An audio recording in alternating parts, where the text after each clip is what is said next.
स्वागत है आपका एबीपी गंगा में। मैं हूं आपके साथ प्राची पाराशर। न्यूज एट 4 की शुरुआत करेंगे बड़ी खबर के साथ। हरिद्वार कुंभ मेले में कोरोना जांच घोटाले में पहली गिरफ्तारी हो गई है। एसआईटी ने आशीष नलवा नाम के आरोपी को गिरफ्तार किया है। कोरोना जांच के डेटा की फीडिंग करता था आरोपी आशीष। टेस्टिंग लैब को मैन पावर और सामान करता था सप्लाई। तो ये बड़ी खबर आपको बता रहे हैं। हरिद्वार कुंभ मेला 2021 में कोरोना जांच के नाम पर हुए घोटाले की जांच कर रही एसआईटी ने आज पहली गिरफ्तारी की है। गिरफ्तार आरोपी नलवा लैब के लिए काम करता था।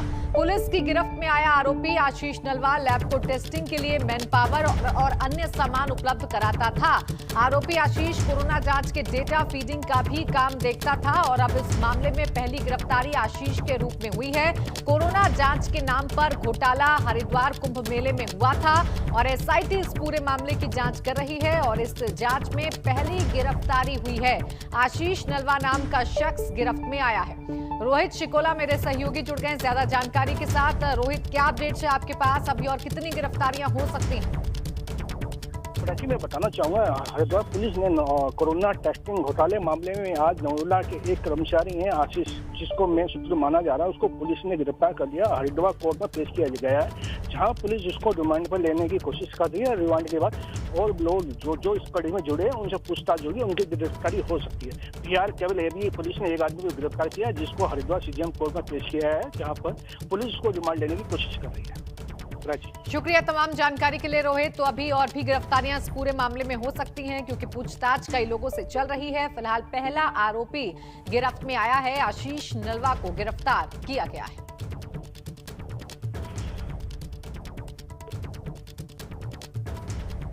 और अब आपको 4 बड़ी खबरों की तस्वीरें दिखाते हैं। पहली बड़ी खबर जासूसी कांड को लेकर लखनऊ से लेकर देहरादून तक कांग्रेस के राजभवन कूच की, जहां लखनऊ में पुलिस ने कांग्रेस प्रदेश अध्यक्ष अजय लल्लू और तमाम कांग्रेस कार्यकर्ताओं को बीच में ही रोक लिया। दूसरी बड़ी खबर कृषि कानूनों के विरोध में किसानों के दिल्ली जंतर मंतर पर धरना प्रदर्शन की। तीसरी बड़ी खबर यूपी में मुख्यमंत्री बाल सेवा योजना की, जहां कोरोना के कारण अनाथ हुए बच्चों की देखभाल के लिए योगी सरकार की ओर से 4000 रुपए महीना दिया जाएगा। चौथी बड़ी खबर दिल्ली के मदनपुर खादर में योगी सरकार के चले बुलडोजर की, जहां सिंचाई विभाग की भूमि पर अवैध कब्जे को हटाया गया। पेगासस जासूसी कांड को लेकर आज कांग्रेस ने विरोध प्रदर्शन करते हुए राजभवन कूच किया। ये लखनऊ और देहरादून में कांग्रेस के विरोध प्रदर्शन की तस्वीरें आपको हम दिखाने वाले हैं। लखनऊ में जहां कांग्रेस प्रदेश अध्यक्ष अजय कुमार लल्लू की अगुवाई में प्रदर्शन हुआ, तो वहीं देहरादून में कांग्रेस प्रदेश अध्यक्ष प्रीतम सिंह के नेतृत्व में कांग्रेस का प्रदर्शन हुआ। दोनों ही जगह राजभवन से पहले पुलिस ने कांग्रेसी कार्यकर्ताओं को रोक लिया।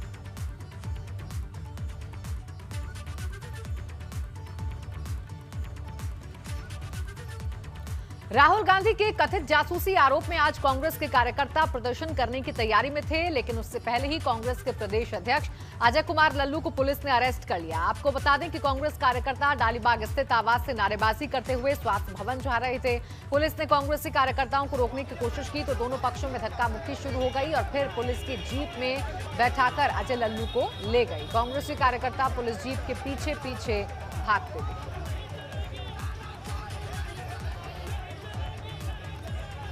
तो ये तस्वीरें हम आपको दिखा रहे हैं। देखिए, आज प्रदर्शन की तैयारी कांग्रेस की थी, लेकिन उससे ठीक पहले ही कांग्रेस प्रदेश अध्यक्ष अजय कुमार लल्लू को पुलिस की तरफ से गिरफ्तार किया गया। आप देख सकते हैं किस तरीके से उनको उठाकर पुलिस की गाड़ी में रखा जा रहा है और इस बीच कांग्रेस कार्यकर्ता भी पुलिस की जीप के पीछे भागते हुए नजर आए।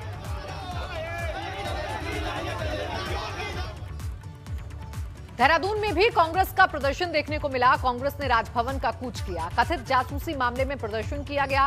प्रीतम सिंह ने पुलिस को गिरफ्तारी दी। हिरासत में लिए गए कांग्रेस के कई कार्यकर्ता। तो देखिए, आज जगह जगह कांग्रेस ने प्रदर्शन किया और इसी कड़ी में देहरादून में भी कांग्रेस कार्यकर्ताओं ने प्रदर्शन किया। प्रीतम सिंह की अगुवाई में कांग्रेस कार्यकर्ता प्रदर्शन करने निकले। कथित जासूसी मामले में आज देश भर में कांग्रेस ने प्रदर्शन किया। बढ़ते आगे, कृषि कानूनों के खिलाफ किसानों का प्रदर्शन जारी है। दिल्ली से सटे बॉर्डर पर महीनों से प्रदर्शन कर रहे किसानों ने आज दिल्ली के जंतर मंतर पहुंचकर धरना प्रदर्शन किया। टीवी स्क्रीन पर किसानों के धरना और विरोध प्रदर्शन से जुड़ी ये 4 तस्वीरें हैं। पहली तस्वीर जंतर मंतर की है। दूसरी तस्वीर उस समय की है जब किसान गाजीपुर बॉर्डर, टीकरी बॉर्डर और सिंघू बॉर्डर से रवाना हो रहे थे। तीसरी तस्वीर किसानों के प्रदर्शन को लेकर सुरक्षा के पुख्ता इंतजाम की है, क्योंकि इस वक्त संसद का मानसून सत्र भी चल रहा है। और चौथी तस्वीर 26 जनवरी 2021 की है, जब किसान आंदोलन के दौरान हिंसा हुई थी। 3 कृषि कानूनों के खिलाफ आज जंतर मंतर पर किसानों का विरोध प्रदर्शन जारी है। 26 जनवरी को किसानों का प्रदर्शन उग्र हो जाने की वजह से आज सिर्फ 200 किसानों को ही जंतर मंतर पर प्रदर्शन की इजाजत मिली है, जहां किसानों ने आज शाम 5 बजे किसान संसद लगाया है। यहां भारतीय किसान यूनियन के राष्ट्रीय प्रवक्ता राकेश टिकैत समेत कई किसान नेता मौजूद हैं, जो कृषि कानूनों पर अपनी राय रख रहे हैं। आपको बता दें कि आज किसानों से भरी बसें सिंघू, गाजीपुर और दूसरे बॉर्डर से बसें दिल्ली पहुंची, जहां पर पुलिस की निगरानी में किसानों को जंतर मंतर पर मौजूद धरना स्थल पर लाया गया। वहीं संयुक्त किसान मोर्चा से दिल्ली पुलिस ने प्रदर्शन के लिए शपथ पत्र भी लिया, जिसमें कोविड गाइडलाइन के पालन की भी बात लिखी हुई है। आपको बता दें कि 26 जनवरी को दिल्ली में हुए उग्र प्रदर्शन के बाद पहली बार आज किसानों को दिल्ली में दाखिल होने की इजाजत दी गई है। हम जंतर मंतर के उसी जगह पे मौजूद हैं जहां पर किसानों का धरना प्रदर्शन चल रहा है। आप देख सकते हैं यहां पर 200 किसान मौजूद होकर अपनी संसद चला रहे हैं और यहां पर कृषि कानून के खिलाफ धरना प्रदर्शन किसानों का चल रहा है। आप देख सकते हैं सामने राकेश टिकैत भी बैठे हुए हैं इस धरने में और लगातार यहां पर किसान अपनी बातों को रख रहे हैं और बता रहे हैं कि कृषि कानून किसान विरोधी कैसे है। और लगातार यहाँ पर आप देख सकते हैं कि किस तरीके से किसान अपनी बातों को रख रहे हैं और यहाँ पर सशर्त दिल्ली प्रशासन ने इन किसानों को अपना प्रदर्शन करने की इजाज़त दी है और शांतिपूर्ण ढंग से ये प्रदर्शन संपन्न हो, इसको लेकर के दिल्ली पुलिस ने यहाँ पर खासा इंतज़ाम भी कर रखा है। लेकिन जिस तरह से कवरेज के दौरान मीडिया कर्मियों से बदसलूकी हुई है, उसने कई सवाल भी दिल्ली पुलिस की चौकसी पर खड़े कर दिए हैं। लेकिन आप देख सकते हैं ये वो 200 किसान हैं जो आज जंतर मंतर पहुंचकर अपनी संसद चला रहे हैं और मानसून सत्र का विरोध कर रहे हैं। संसद इनकी तब तक चलेगी जब तक मानसून सत्र चलेगा, लेकिन दिल्ली पुलिस ने इन्हें आज से 9 अगस्त तक की मंजूरी दी है और संसद 13 अगस्त तक चलेगी।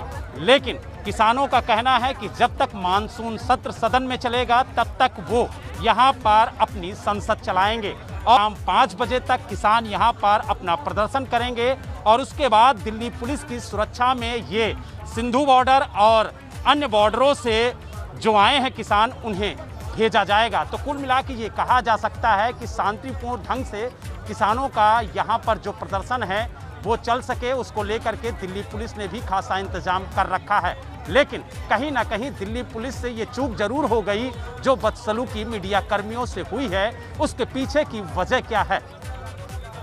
जंतर मंतर से वीडियो जर्नलिस्ट राजकुमार के साथ बलराम पांडे, एबीपी गंगा।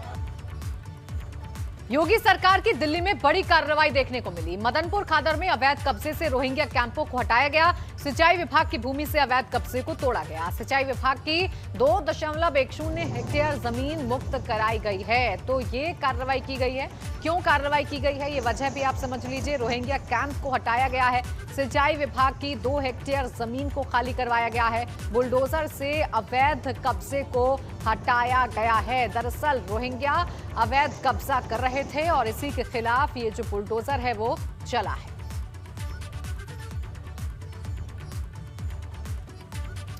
अमेठी के वरिष्ठ भाजपा नेता एवं पूर्व राज्य मंत्री को आज सुल्तानपुर के दीवानी न्यायालय की एमपी एमएलए कोर्ट ने उम्र कैद और अर्थदंड की सजा सुनाई। 1995 में नवनिर्वाचित प्रधान की हत्या के मामले में पूर्व मंत्री समेत 4 लोगों को सजा सुनाई गई। वहीं इस मामले में एक अन्य आरोपी की पहले ही मौत हो चुकी है।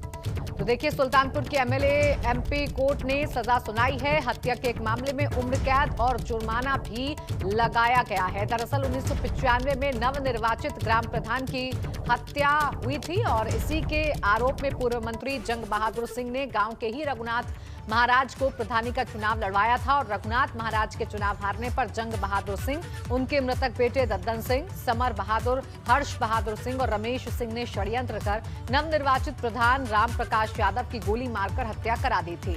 वहीं दोषी करार दिए जाने के बाद भाजपा नेता जंग बहादुर सिंह ने कहा कि उन्हें न्याय नहीं मिला। नहीं मिला, सारे निर्दोष लोगों को सजा मिली, इसमें से कोई भी दोषी नहीं है, लेकिन अदालतों के केवल कान है। तो 95 को नवनिर्वाचित ग्राम प्रधान पूरब गौरा विकास खंड जामू जनपद सुल्तानपुर से हुए थे, जब पूर्व मंत्री श्री जंग बहादुर सिंह के प्रत्याशी रघुनाथ महाराज चुनाव हार गए। इसी अपमान का बदला लेने के लिए जंग बहादुर सिंह व उनके बेटे दद्दन सिंह, समर बहादुर सिंह, हर्ष बहादुर सिंह व रमेश सिंह षड्यंत्र करके गोली मारकर हत्या कर दी थी, जिसका ट्रायल चला। ट्रायल के बाद 2 गवाह हुए, इन लोगों को आज सजा हुई। जौनपुर में शाहगंज नगर पालिका परिषद के पूर्व चेयरमैन और शराब कारोबारी ओम प्रकाश जायसवाल के कई ठिकानों पर छापेमारी की गई।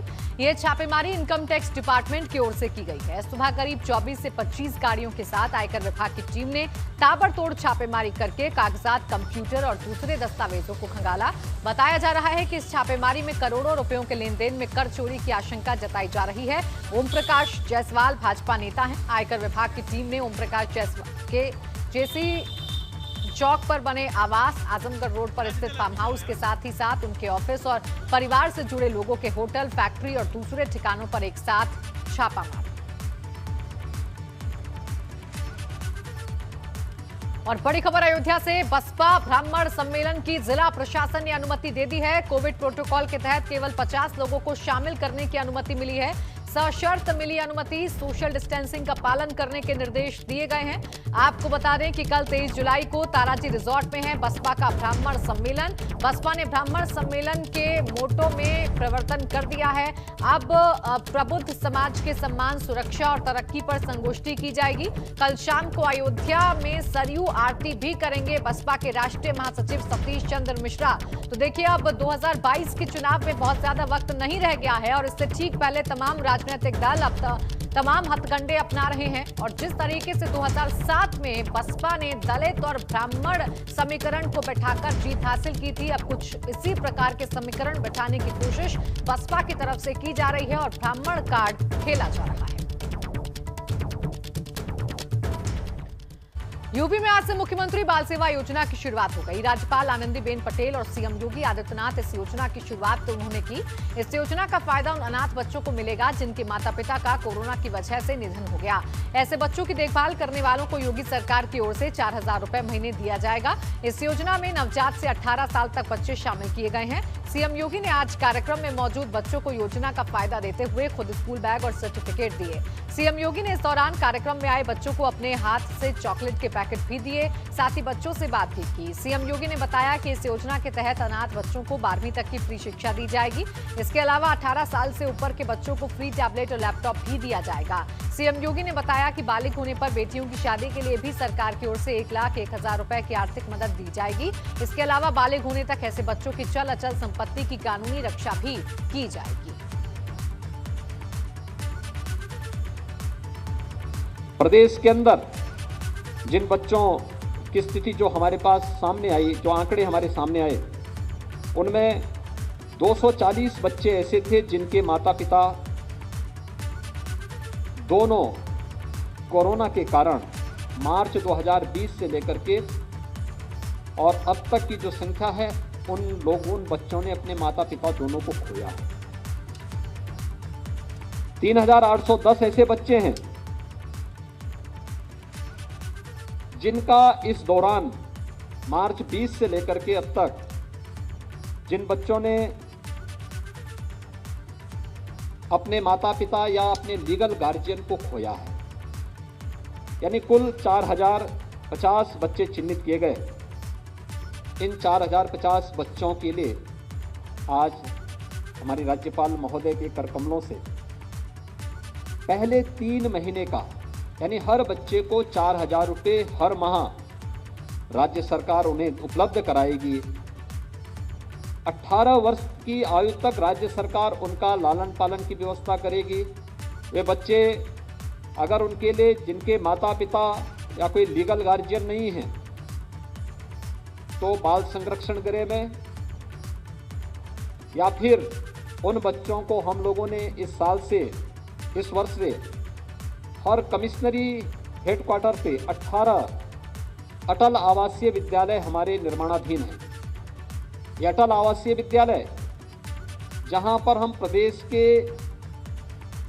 उन सभी बच्चों को लेकर के आने वाले हैं जो किसी न किसी कारण से किसी भी समय में निराश्रित हुए हैं। उन बच्चों की देखभाल के लिए, उनको अत्याधुनिक शिक्षा उपलब्ध कराने के लिए और पढ़ाई लिखाई के साथ साथ उनके स्किल डेवलपमेंट को तेज करने के लिए भी वहाँ पर हम लोगों ने एक कार्यक्रम के साथ हम उनको जोड़ने जा रहे हैं। 18 ऐसे विद्यालय प्रदेश के अंदर वर्तमान में हम प्रारंभ करने जा रहे हैं। इसके अलावा कस्तूरबा गांधी बालिका विद्यालय प्रदेश के अंदर संचालित है। ये भी आवासीय विद्यालय हैं। इन कस्तूरबा गांधी आवासीय विद्यालयों में बालिकाओं के पढ़ाई लिखाई की व्यवस्था, उनके रहने की व्यवस्था, उनके हर प्रकार को संरक्षित उन्हें आगे बढ़ने के लिए भी सरकार इसमें योगदान देने जा रही है। और बड़ी खबर यह है कि सीएम योगी आदित्यनाथ कल गोरखपुर जाएंगे। 154 करोड़ की लागत से 50 एकड़ में निर्मित होने वाले उत्तर प्रदेश सैनिक स्कूल का शिलान्यास करेंगे।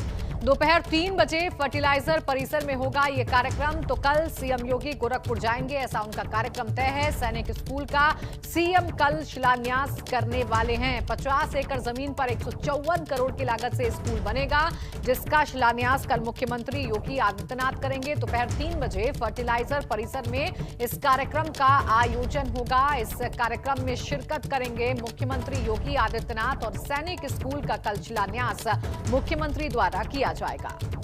खबर आगरा से, जहां 4 लोगों की संदिग्ध परिस्थितियों में मौत हो गई। मां और 3 बच्चों की मौत से हड़कंप मच गया। चारों के शव खून से लथपथ मिले हैं। हत्या की आशंका जताई जा रही है। कोतवाली थाना क्षेत्र के कूंचा साधुराम की घटना है। कल दिन में 12 बजे से घर का दरवाजा खुला हुआ है। रेखा राठौर और उसके 3 बच्चों की गला काटकर हत्या हुई है। मृतक महिला के पति सुनील को हिरासत में ले लिया गया है। 2 साल पहले पत्नी का पति से तलाक हो गया था। उनको मल्लन के तलाक ले। एक तो का बात क्या थी, मैंने कहा ये थी, मोबाइल चलाती थी, रात को 2 बजे तक मोबाइल चला। भैया खाने को आते थे तो कभी ये नहीं सोचती थी कि मोबाइल रख के एक तरफ खाना दे दें परस को। मोबाइल लीड कान से लगी रहती थी, खाना परोसती थी। वो जो कहते थे, जब मैं दिन में खूब फ़ोन चला और मेरे आते फ़ोन बंद कर दो, वो फ़ोन बंद नहीं करती थी। अब ये बताओ, जब हम हमारे हाथ में घर पे आए और हम फ़ोन चलाते रहे तो शक कौन नहीं करेगा? ये आप बताइएगा। अब ये तो हमें मालूम नहीं है। ये मुझे नहीं, मैं झूठ के बोलूँगा। कहता घर का दरवाज़ा खुला हुआ है और पड़ोसी थे, उनको संदेह हुआ तो उन्होंने थाने पर सूचना दी। तुरंत पुलिस यहाँ पहुँची और जब घर के अंदर जाकर देखा तो वो तीनों बच्चों का और श्रीमती रेखा राठौर का उनका मर्डर हो गया था। मर्डर हुआ था, उनकी बॉडी वहाँ पर पड़ी हुई थी। और उसके तुरंत बाद उन्होंने सभी अधिकारियों को भी सूचना दी। यहाँ पर अभी फील्ड यूनिट टीम आ रही है और सभी अधिकारियों ने मुकाबला किया है। इस पूरे मामले में अभी विभिन्न दृष्टिकोणों से, विभिन्न एंगल से जांच पड़ताल चल रही है और बहुत जल्दी ही इसमें जिन्होंने भी घटना कारित की है उनका खुलासा किया जाएगा। आगरा के थाना कोतवाली क्षेत्र में कूंचा साधुराम बस्ती के चौबेज की गली में बहुत ही निर्मम तरीके से एक महिला और उसके 3 बच्चों की हत्या कर दी गई है। आप जो घर देख रहे हैं, इसी घर में इस वारदात को अंजाम दिया गया है। और रेखा राठौर नाम की एक महिला पिछले कई सालों से यहाँ रह रही थी। हालांकि 2 साल पहले उसके पति सुनील से तलाक हो गया और ऐसे में बच्चों के साथ वो यहाँ रहती थी। और 3 बच्चे समेत उसकी कल धारदार तरीके से किसी हथियार से उसकी हत्या कर दी गई है। माही, पारस और टुकटुक उसके 3 बच्चे हैं और ऐसे में किसी तेज धारदार हथियार से उसके गले पर वार किया है और उसके बाद चारों की मौत हो गई है। और जो पड़ोसी हैं उनका ये कहना है कल दिन में 12 बजे के करीब से ये घर खुला हुआ है। और ऐसे में आज जब कुछ पड़ोसियों ने देखा कि रात रात क्यों घर खुला हुआ है तो अब अंदर जाके देखते हैं तो सभी के होश उड़ जाते हैं, क्योंकि 4 अंदर लोगों की मौत हुई है। जो बच्चे हैं वो अपनी माँ के पास ही रहते हैं, और ऐसे में अब यहाँ जो तमाम जो आला अधिकारी हैं वो मौके पर पहुँचे हैं। एडीजी जोन राजीव कृष्ण ने भी मौके पर पहुँचकर मुआयना किया है। तमाम साक्ष्य संकलन हो रहा है। डॉग स्क्वाड की टीम, फील्ड यूनिट और तमाम जो कहा जाए जो फॉरेंसिक एक्सपर्ट हैं, तमाम जो टीम है वो इस समय मौके पर पहुंची हुई है, और जल्द ही आगरा पुलिस इस पूरी घटना के खुलासे की बात कर रही है। आगरा से मिथुन उपाध्याय, एबीपी।